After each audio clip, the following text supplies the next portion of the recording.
അടുത്തതാണ് ഓറൽ കൺട്രാസെപ്റ്റീവ്സ്, അതായത് വായിലൂടെ ഉപയോഗിക്കുന്ന contraceptives, that is tablet. Oral contraceptives are used by orally administration, അതായത് വായിലൂടെ ഉപയോഗിക്കുന്നു. അപ്പോൾ ഇതിൽ എന്താണ് കോമ്പോസിഷൻ, എന്താണ് ഓറൽ കൺട്രാസെപ്റ്റീവ്സിലുള്ളത്? വാട്ട് ഈസ് ദ കോമ്പോസിഷൻ അല്ലെങ്കിൽ what is the content of an oral contraceptive? Progestogens അല്ലെങ്കിൽ progestogen estrogen combination in the form of tablets or pills. ഇപ്പോൾ മനസ്സിലായോ? പ്രൊജസ്റ്റോജൻ എന്ന് പറഞ്ഞാൽ എന്താണെന്ന് മനസ്സിലായോ? അതായത് പ്രൊജസ്ട്രോണും ഈസ്ട്രജനും കൂടിയുള്ളൊരു കോമ്പിനേഷൻ അത് പ്രൊജസ്റ്റോജൻ. അപ്പോൾ നോക്കുക, അതായത് ആർട്ടിഫിഷ്യൽ പ്രൊജസ്ട്രോൺ എന്ന് വേണമെങ്കിൽ പറയാം.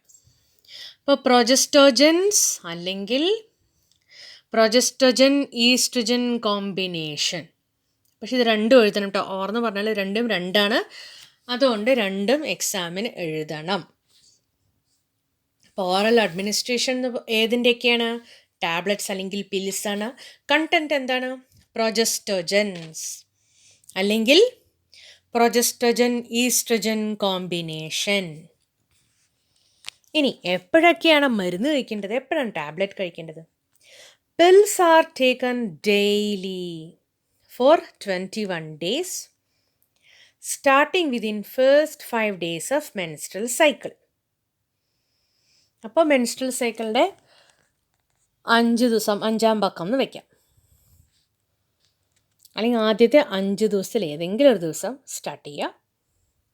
എന്നിട്ട് അത് 21 ദിവസത്തേക്കും കണ്ടിന്യൂ ചെയ്യണം വിത്തൗട്ട് ബ്രേക്ക്. ഓക്കെ, അപ്പോൾ ആ മെൻസ്ട്രൽ പീരീഡിൻ്റെ ആദ്യത്തെ 5 ദിവസത്തിൽ ഏതെങ്കിലും ഒരു ദിവസം സ്റ്റാർട്ട് ചെയ്യണം. എന്നിട്ട് ഡെയിലി 21 ദിവസവും അത് കഴിക്കണം. വീണ്ടും 7 days ബ്രേക്ക് എടുക്കണം, അത് മെൻസ്ട്രൽ പീരീഡാണ്. അത് കഴിഞ്ഞിട്ട് വീണ്ടും 21 ദിവസം കണ്ടിന്യൂ ചെയ്യുന്നു. That's all. അതായത് മെൻസ്ട്രൽ സൈക്കിൾ ഇപ്പോൾ 5-ാം പക്കം എന്ന് വെക്കുന്ന 5-ാം പക്കം സ്റ്റാർട്ട് ചെയ്യാം, അല്ലെങ്കിൽ 7-ാം പക്കം സ്റ്റാർട്ട് ചെയ്യും. ഏതെങ്കിലും ഒരു ദിവസം ആ ഫസ്റ്റ് മെൻസ്ട്രൽ പീരീഡിൽ ഏതെങ്കിലും ഒരു ദിവസം സ്റ്റാർട്ട് ചെയ്യണമെന്ന് മാത്രം. 21 ദിവസം കണ്ടിന്യൂ ചെയ്യണം. വീണ്ടും ആ മെൻസ്ട്രൽ പീരീഡ് ബ്രേക്ക് എടുത്ത് വീണ്ടും ആ സൈക്കിൾ കണ്ടിന്യൂ ചെയ്യണം. അപ്പോൾ ഇത് എത്ര വരെ കണ്ടിന്യൂ ചെയ്യാം? Till the female desires to prevent conception.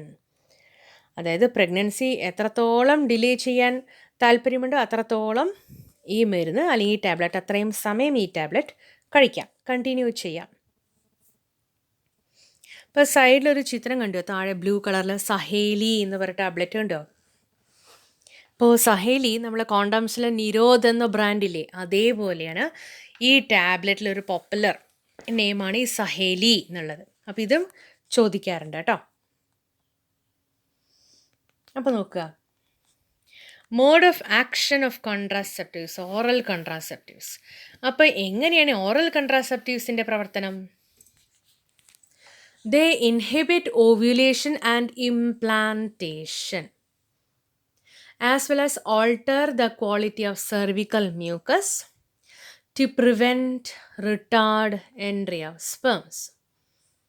എന്താണെന്ന് മനസ്സിലായോ? അതായത് ഓവ്യുലേഷൻ തടയുന്നു. ഓവ്യുലേഷൻ എന്ന് പറഞ്ഞാൽ അണ്ടവിസർജനം അല്ലേ, റിലീസ് ഓഫ് ഓവം, അത് സ്റ്റോപ്പ് ചെയ്യും, പ്രിവെൻറ്റ് ചെയ്യും. പിന്നെ ഇംപ്ലാന്റേഷൻ, അതായത് യൂട്രസിൽ അഥവാ സൈഗോട്ട് ഉണ്ടായാൽ യൂട്ടറസിൽ നിന്ന് ഇംപ്ലാന്റേഷൻ, യൂട്രസിൽ നടക്കുന്ന ഇംപ്ലാന്റേഷൻ അല്ലെങ്കിൽ എൻഡോമെട്രിയത്തിൽ നടക്കുന്ന ഇംപ്ലാന്റേഷൻ തടയുന്നു. പിന്നെ സെർവിക്കൽ മ്യൂക്കസിൻ്റെ ക്വാളിറ്റി, ഈ സെർവിക്കൽ മ്യൂക്കസ് ക്വാളിറ്റി എന്താ വെച്ചാൽ അതാണ് ഈ സ്പേംസിനെ നീന്തി യൂട്രസിലേക്ക് എത്താൻ സഹായിക്കുന്നത്, ഓവിഡക്റ്റിന്. അപ്പോൾ ഈ മ്യൂക്കസ് ഒന്ന് കട്ടിയാൽ, ഒന്ന് കൊഴുത്താൽ, ലിക്വിഡ് ഫോം വിട്ട് ഈ മ്യൂക്കസ് ഒന്ന് കൊഴുത്തു പോയാൽ അതൊരു എൻട്രി സ്ഥലത്ത് ഈ സ്പേംസിന് എൻ്റർ ചെയ്യാൻ ബുദ്ധിമുട്ടാവും, നീന്താൻ ബുദ്ധിമുട്ടാവും. അപ്പോൾ ഈ സ്പേംസിൻ്റെ എൻട്രി അത് തടയും, സ്ലോ ആക്കും. അങ്ങനെ 3 രീതിയിലാണ് ഈ ഓറൽ കൺട്രാസെപ്റ്റീവ്സ് പ്രിവെൻറ്റ് ചെയ്യുക. ഫസ്റ്റ് വൺ എന്താണെന്ന് പറഞ്ഞാൽ ovulation, second one implantation, third one quality of cervical mucus which retard entry of sperms.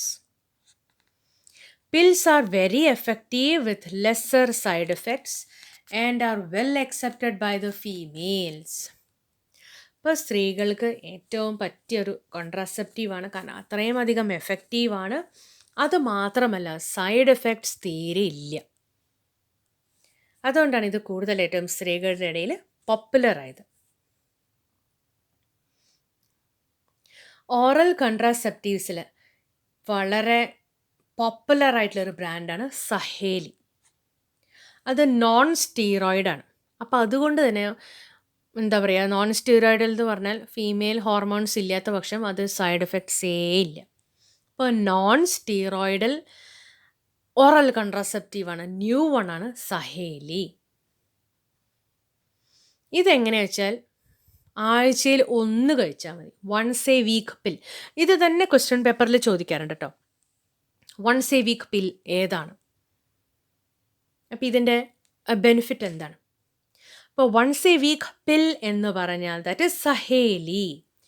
Few side effects and high contraceptive value. അപ്പോൾ ഇതിൻ്റെ കൺട്രാസെപ്റ്റീവ് എഫിഷ്യൻസി, അതായത് പ്രഗ്നൻസി ഡിലേ ചെയ്യാനുള്ള capacity വളരെ high ആണ്. Side effects അതിൽ തീരെ ഇല്ല എന്ന് വേണമെങ്കിൽ പറയാം. അതാണ് സഹേലിയുടെ ബെനിഫിറ്റ്. Very important. കൺട്രാസെപ്റ്റീവ് മെത്തേഡ്സിൽ വരുന്നതാണ് 4ാമത്തത് ഇഞ്ചക്ഷൻസ് ഓർ ഇംപ്ലാൻസ്. ഇഞ്ചക്ഷൻസ് എന്ന് പറഞ്ഞാൽ അറിയാലോ, മസിൽ അല്ലെങ്കിൽ ബ്ലഡ് വെസലിൽ കുത്തിവയ്ക്കുക. ഇംപ്ലാൻസ് എന്ന് പറഞ്ഞാൽ സ്കിന്നിൻ്റെ അടിയിൽ ഇൻസേർട്ട് ചെയ്ത് വയ്ക്കുക. ഇപ്പോൾ നോക്കാം, അടിയിൽ നിങ്ങൾക്ക് ചിത്രങ്ങൾ കാണുന്നുണ്ട് വിശ്വസിക്കുന്നു. കണ്ടോ? റൈറ്റ് സൈഡിലുള്ള താഴെ തീപ്പെട്ടിക്കോല് പോലത്തെ ചിത്രങ്ങൾ കണ്ടോ? അതാണ് ഇംപ്ലാൻസ് കേട്ടോ. ഇതങ്ങനെ സ്കിന്നിൻ്റെ അടിയിൽ ഇങ്ങനെ ഇൻസേർട്ട് ചെയ്ത് വെക്കുകയാണ്. ആ ലെഫ്റ്റിലൊരു ഡയഗ്രം കണ്ടോ? ഇങ്ങനെ സ്കിന്നിൻ്റെ അടിയിൽ ഇങ്ങനെ ആ ഒരു സ്ത്രീയുടെ കയ്യിൽ ഇങ്ങനെ ഇൻസേർട്ട് ചെയ്ത് വെച്ചിരിക്കണ കണ്ടോ? അതാണ് ഇംപ്ലാൻസ്. ഇഞ്ചക്ഷൻസ് അറിയാലോ, നമ്മുടെ മസിലിൽ അതിങ്ങനെ കുത്തിവയ്ക്കും. അപ്പോൾ എന്തൊക്കെയാണ് കോമ്പിനേഷൻസ്? ഇത് ശരിക്കും പറഞ്ഞാൽ ഓറൽ കോൺട്രസെപ്റ്റീവ് പോലെ തന്നെയാണ്, പക്ഷേ ലോങ് ലാസ്റ്റിംഗ് ആണ്, കൂടുതൽ എഫക്റ്റീവാണ്. അതാണ് ഒരേ ഒരു ബെനിഫിറ്റ്. ബാക്കിയെല്ലാം സെയിം ആണ്. നോക്കാം. പ്രൊജസ്റ്റോജൻസ് Elon or in combination with estrogen can also be used by females as injections or implants under the skin.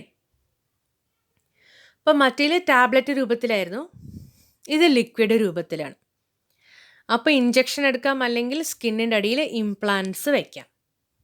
ഇതിൻ്റെ കണ്ടൻറ്റ് എന്താണ്? പ്രൊജസ്റ്റോജൻ അല്ലെങ്കിൽ progesterone progestogen estrogen combination. Progesterone എന്ന് എഴുതിയാൽ തെറ്റുവേ. ഓക്കെ, അപ്പോൾ progestogen or progestogen estrogen combination. Their mode of action is similar to that of pills. അപ്പോൾ ഗുളിക ചെയ്യുന്നത് പോലെ തന്നെയാണ് ഇതും ചെയ്യുന്നത്. പക്ഷേ ഇതിൻ്റെ ബെനിഫിറ്റ് എന്താ വെച്ചാൽ കുറച്ചുകൂടി ബെനിഫിഷ്യൽ ഏതാണെന്ന് ചോദിക്കുക. അങ്ങനെ ക്വസ്റ്റ്യൻ ചോദിക്കാറുണ്ട് 2 മാർക്കിൻ്റെ. കമ്പാരിഷൻ, അതായത് കമ്പാരിറ്റീവ് സ്റ്റഡി, അതായത് ഇഞ്ചക്ഷൻസ് ആൻഡ് ഇംപ്ലാൻസും ഓറൽ കൺട്രാസെപ്റ്റീവ്സും കമ്പയർ ചെയ്യുമ്പോൾ ഏതാണ് ഏറ്റവും ബെനിഫിഷ്യൽ, ഏതാണ് ഏറ്റവും നല്ലത്? അപ്പോൾ ഇഞ്ചക്ഷൻസ് ആൻഡ് ഇംപ്ലാൻസ് ആണ് നല്ലത്. കാരണം എഫക്റ്റീവ് പീരീഡ്സ് ലോങ്ങർ ആണ്, ലോങ് ലാസ്റ്റിംഗ് ആണ്, കുറച്ചുകൂടി പെട്ടെന്നാണ്, ക്യുക്കറാണ് ആൻഡ് ഹൈലി എഫക്റ്റീവ്. അപ്പോൾ ഇതാണ് ഇഞ്ചക്ഷൻസ് ഓർ ഇംപ്ലാൻസിനെ കുറിച്ച് പറയേണ്ടത്. അപ്പോൾ ചിത്രങ്ങളൊക്കെ നന്നായി നോട്ട് ചെയ്ത് വെക്കുക. ഇത് തന്നെയാണ് എക്സാമിനും ചോദിക്കുക. ഇപ്പോൾ administration of progestogens or progestogen estrogen combinations or IUDs within 72 hours of coitus have been found to be very effective as emergency contraceptives, as they could be used to avoid possible pregnancy due to rape or casual unprotected intercourse. ഇപ്പോൾ പറയുന്നത് എന്താ വെച്ചാൽ ഈ ടാബ്ലറ്റോ അല്ലെങ്കിൽ ഈ ഇഞ്ചക്ഷൻസോ ഇംപ്ലാൻസോ ഉപയോഗിക്കുന്നതിൻ്റെ ഏറ്റവും വലിയ benefit എന്താ വെച്ചാൽ, ഒരു റേപ്പിൽ വിക്ടിം ആ സ്ത്രീക്ക്, ഇപ്പോൾ ഫോർ എക്സാമ്പിൾ റേപ്പ് ചെയ്തപ്പെട്ടു, ആ സ്ത്രീക്ക് പ്രഗ്നൻ്റ് ആവാനുള്ള ചാൻസസ് ഉണ്ട്. അപ്പോൾ വിതിൻ 72 hours, അതായത് 3 ദിവസം വിതിൻ 72 മണിക്കൂറിൻ്റെ ഉള്ളിൽ ഇഞ്ചക്ഷൻ കൊടുത്താൽ തീർച്ചയായിട്ടും ആ പ്രഗ്നൻസി ഒഴിവാക്കാം.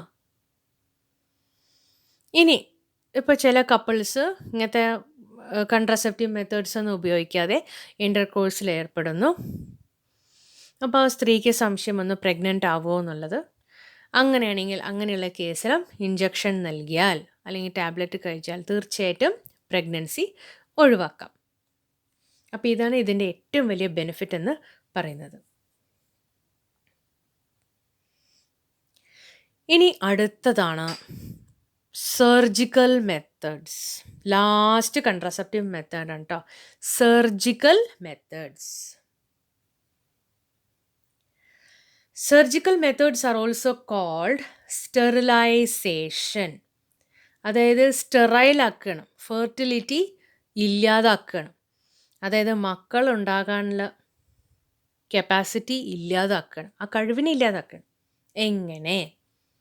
ഇപ്പോൾ surgical methods also called sterilisation are generally advised for the male or female partner as a terminal method to prevent any more pregnancies. അതായത് 2-3 മക്കളുണ്ടായി, ഇനി മക്കളെ വേണ്ട എന്ന് വെക്കാൻ പോവാണ്. അപ്പോൾ മിക്കവരും അഡോപ്റ്റ് ചെയ്യുന്ന മെത്തേഡാണ് സർജിക്കൽ മെത്തേഡ്സ്, അല്ലെങ്കിൽ സ്റ്റെറിലൈസേഷൻ മെത്തേഡ്, അല്ലെങ്കിൽ പെർമനൻ്റ് മെത്തേഡ്, അല്ലെങ്കിൽ ടെർമിനൽ മെത്തേഡ്. അങ്ങനെ 4 രീതിയിലും പറയാട്ടോ. അതായത് പ്രഗ്നൻസീസ് ഇനി ഫുള്ളായിട്ട് ഒഴിവാക്കാൻ, ഇനി വേണ്ട പ്രഗ്നൻസി എന്നുള്ളൊരു സിറ്റുവേഷൻ ഇനി വേണ്ട, അല്ലെങ്കിൽ കുഞ്ഞുങ്ങൾ ഇനി വേണ്ട, ഇത് മതി എന്ന് തീരുമാനിക്കുന്ന കപ്പിൾസിന്. ഇത് സ്ത്രീക്കും ചെയ്യാം, പുരുഷനും ചെയ്യാം. അപ്പോൾ അറിയാലോ, ഇത് തീർച്ചയായിട്ടും ഹോസ്പിറ്റലിൽ പോയി ഡോക്ടേഴ്സ് ചെയ്യുന്ന ഒരു പ്രൊസീജിയർ നമുക്ക് സ്വന്തമായി ചെയ്യാൻ പറ്റില്ല. ഇപ്പോൾ surgical intervention blocks gamete transport and thereby prevent conception. അപ്പോൾ ഈ ട്യൂബ് വഴിക്കുള്ള ഗാമേറ്റ് ട്രാൻസ്ഫർ, ഇപ്പോൾ സ്ത്രീയിലാണെങ്കിൽ ഓവം, മെയിൽസിലാണെങ്കിൽ സ്പേം, ആ ഗാമേറ്റ് ട്രാൻസ്ഫർ നമ്മൾ ഈ സർജറി ചെയ്തിട്ട് ആ മൂവ്മെൻറ്റിനെ നമ്മൾ തടസ്സപ്പെടുത്തുകയാണ്. ഇപ്പോൾ സ്റ്റെറിലൈസേഷൻ, ഇത് വെരി വെരി ഇമ്പോർട്ടൻറ്റ് ക്വസ്റ്റ്യൻ, 2 മാർക്കിൻ്റെ കേട്ടോ. ഇപ്പോൾ sterilisation procedure in the male is called vasectomy and that in the female tubectomy. ആ ടേമിൽ തന്നെ നിങ്ങൾക്ക് മനസ്സിലായിട്ടുണ്ടാവും. മെയിൽസിൽ വാസക്ടമിയാണ്, വാസ് ഡിഫറൻസിനെ കട്ട് ചെയ്യണം. ഫീമെയിൽസിൽ ട്യൂബക്ടമിയാണ്, അതായത് ഒവേറിയൻ ട്യൂബിനെ കട്ട് ചെയ്യണം, ഓവിഡക്ട് അല്ലെങ്കിൽ ഫലോപ്പിയൻ ട്യൂബിനെ കട്ട് ചെയ്യണം. അതാണ് അവിടെ സർജറി. അത് കട്ട് ചെയ്ത് ആ 2 എൻഡും കെട്ടിവയ്ക്കും. ആ സൈഡിൽ ആ ചിത്രം നോക്കിയാൽ നിങ്ങൾക്ക് മനസ്സിലാവും. സാധാരണ എക്സാമിന് ഈ 2 പിക്ചേഴ്സും തരും, എന്നിട്ടിത് ഐഡൻറ്റിഫൈ ചെയ്യാൻ പറയും. ഇതിലേതാണ് മെയിൽ പ്രൊസീജിയർ, ഏതാണ് ഫീമെയിൽ പ്രൊസീജിയർ. അപ്പോൾ ആദ്യം ആ റീപ്രൊഡക്റ്റീവ് സിസ്റ്റം, ആ ഡയഗ്രാം വൃത്തിയായി മനസ്സിലായാലേ നിങ്ങൾക്ക് ഏതാണ് മെയിൽ ഏതാണ് ഫീമെയിൽ എന്നറിയാൻ സാധിക്കുള്ളൂ. അപ്പോൾ മുകളിലത്തെ മെയിലാണ്, താഴത്തെ ഫീമെയിലിൻ്റേതാണ്. അപ്പോൾ മുകളിൽ നോക്കുക, ആ 2 ടെസ്റ്റിസിലേക്ക് പോകുന്ന 2 വാസ് ഡിഫറൻസ് ട്യൂബ് കട്ട് ചെയ്തിരിക്കണുണ്ടോ, നടുവേ കട്ട് ചെയ്ത് ആ 2 എൻഡും കെട്ടിവെച്ചു. അപ്പോൾ ഈ സ്പേംസിന് അങ്ങോട്ടോ ഇങ്ങോട്ടോ ഒന്നും മൂവ് ചെയ്യാൻ പറ്റില്ല. ഫീമെയിൽസിൽ നോക്കുക, 2 ഓവിഡക്റ്റ്, ആ യൂട്രസിൻ്റെ തൊട്ടടുത്ത് കിടക്കുന്ന ആ ഭാഗം, ആ ഓവിഡക്റ്റിനെ കട്ട് ചെയ്തു, ആ 2 എൻഡ് എന്നിട്ട് കെട്ടിവെച്ചു, നോട്ടിട്ടു. അപ്പോൾ മെയിൽസിൽ the vas deferens is tied and cut.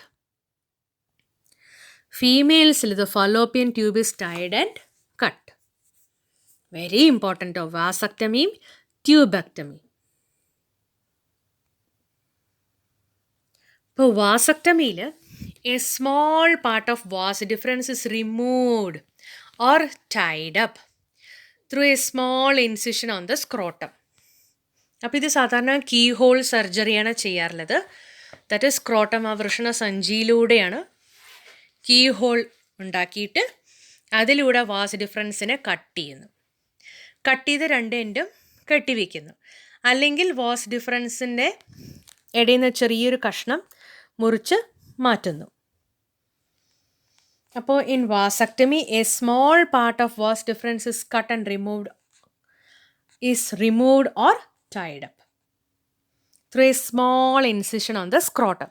ഇപ്പോൾ സ്ക്രോട്ടസിനകത്താണല്ലോ ഈ ടെസ്റ്റിസ് ഒക്കെ കിടക്കണത്. അപ്പോൾ സ്ക്രോട്ടത്തിലൂടെ ചെറിയൊരു ഹോൾ ഉണ്ടാക്കിയിട്ടാണ് ഈ സർജറി ചെയ്യാറുള്ളത്. Then comes tubectomy. A small part of the fallopian tube is removed or tied up through a small incision in the abdomen or through vagina. അപ്പം നോക്കുക, ട്യൂബക്ടമിയിൽ എന്താ ചെയ്യുന്നത്? Fallopian tube, ovarian tube or oviduct is cut. ചെറിയൊരു കഷ്ണം മുറിച്ച് മാറ്റുന്നു, അല്ലെങ്കിൽ കട്ട് ചെയ്ത് രണ്ട് എൻഡും കെട്ടിവെക്കുന്നു. A small part of the fallopian tube is removed, കണ്ടോ, മുറിച്ച് നീക്കം ചെയ്യുന്നു. ഓർ ടൈഡ് അപ്പ്, കെട്ടിവെക്കുന്നു. ആൻഡ് ഇവിടെ ഇൻസിഷൻ എവിടെ? ഇതും കീ ഹോൾ തന്നെയാണ് ചെയ്യണത്. ദറ്റ് ഈസ് ഒന്ന് അടിവയറിൽ അബ്ഡോമനിൽ ചെയ്യും, അല്ലെങ്കിൽ വജൈനയിലൂടെയും ചെയ്യാറുണ്ട്. ഒന്നെങ്കിൽ അബ്ഡോമൻ മുകളിലൂടെ പുറത്തുകൂടെ, അല്ലെങ്കിൽ വജൈനയിലൂടെ ചെയ്യും. These techniques are highly effective, but their reversibility is very poor. ഇത് വളരെയധികം എഫക്റ്റീവായിട്ടുള്ള മെത്തേഡാണ്, പക്ഷേ വീണ്ടും പ്രഗ്നൻ്റ് ആവണം എന്ന് പറഞ്ഞാൽ നടക്കില്ല. അതുകൊണ്ടാണ് ഇതിനെ പെർമനൻ്റ് അല്ലെങ്കിൽ ടെർമിനൽ മെത്തേഡ് എന്ന് പറയുന്നത്.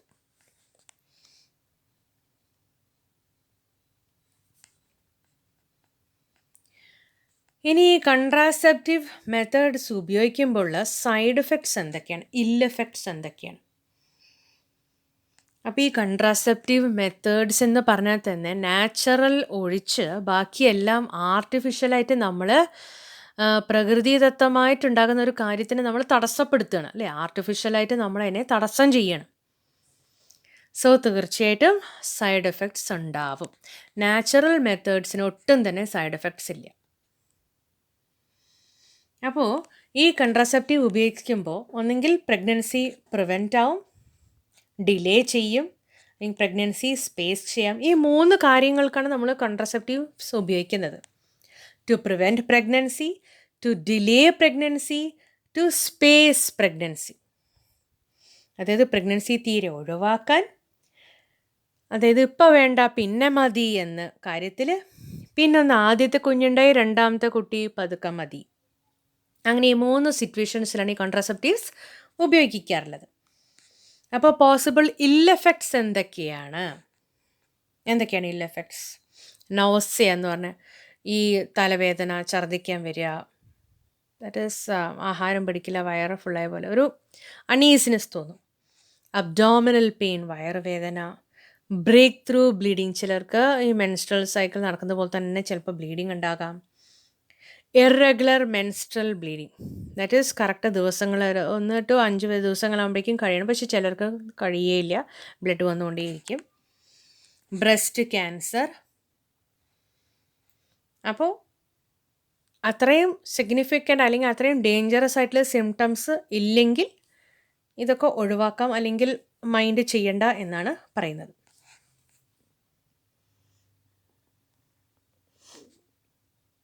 അപ്പോൾ താങ്ക് യു. ഇനി ബാക്കി അടുത്ത ക്ലാസ്സിൽ പഠിപ്പിക്കാം.